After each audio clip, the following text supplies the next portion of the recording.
I feel the pressure, burnout, and stress, and it was come from architecture. Is life without architecture is better? Probably yes, probably no. Mostly is yes. When I was studying architecture for 4 years, my friends always told me that I'm kind of person who rarely got burned out and stressed. And they told me that I was like a person who genuinely enjoy architecture. Actually, I feel that way. I think because I know how to manage my time, I know when I can handle the assignments, so I never completely burn out. Maybe it was because I'm not a perfectionist person, so I have the mindset that, okay, I just need to finish this properly. At the same time, my grades were not that bad, so I don't think I careless about my tasks. I always to give my maximum effort. And I also not just focus on academic, but join another organizations and join some competitions too. And I feel very productive. What made me really enjoy in architecture, I think because I was realizing that architecture is the place where I can explore more. It is not just talking about architecture, engineering, and aesthetics, structure, and etc., but also it can involve with other majors such as chemistry, physics, biology, environment, culture, even politics. We can bring all those things into architecture and combine it with it. That what makes architecture interesting, but at the same time, what makes it difficult. At first, I actually want to school in government institution where I can have a guaranteed job after I graduate. But because I wasn't accepted, instead I was accepted in architecture school.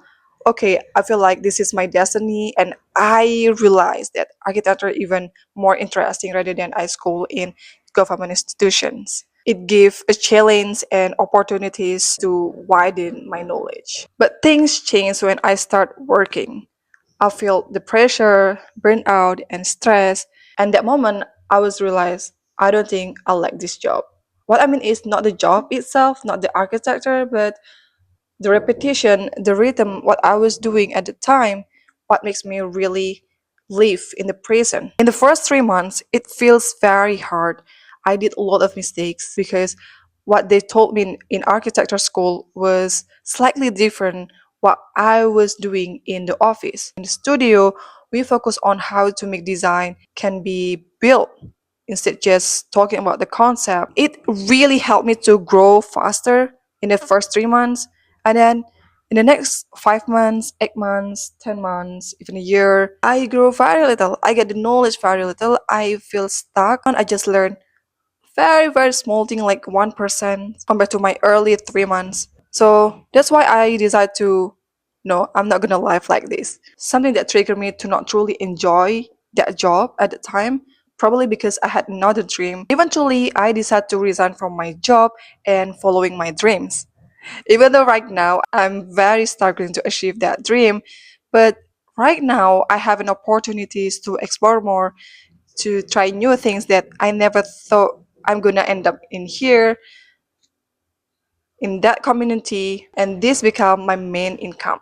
Of course, the salary is not as big as my previous job, but here I can grow faster.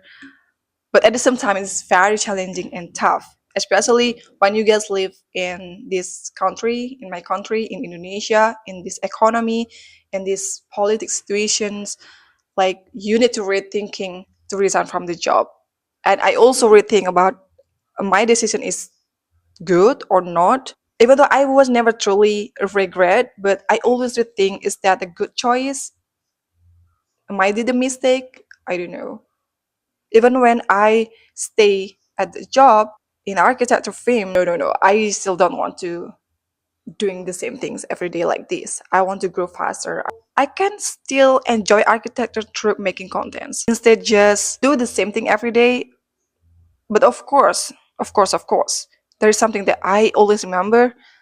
When we want to become expert on things, we need to at least 1,000 hours to do that. In the film, I can become a real architect, but I realize become an architect need very, very long time.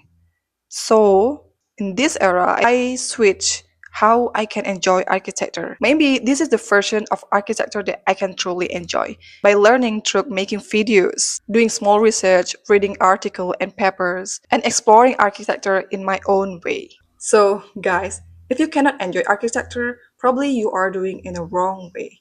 What you need is to find your own way. What do you think, guys? Let me know your experience, your thoughts, your dream in the comments.